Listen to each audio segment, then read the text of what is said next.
So, hello, tutuloy natin. So, naglalagay ako ng sabaw. Ito muna una. Sabaw. Kain ka naman. Kain po. Kain po tayo. Napaso pa ako. Sila muna una bago ako. Oy! Ito po yung patatas. Patata. Kumuha ka na kami.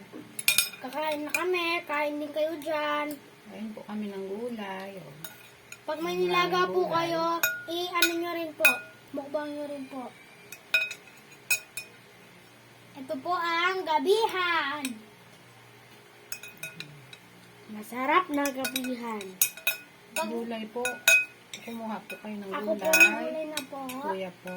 Meron na po akong gulay. Pag may ganito ka, pag may mga kinakain po kayo, pag wala po kayong pasok, mukbang kayo. Okay, Bulong po kakain. ng bulong si Frank. Okay, si George andito sa baba, nasisipa ko na. Humeko, kaga. Bye-bye, kakain na kami marami.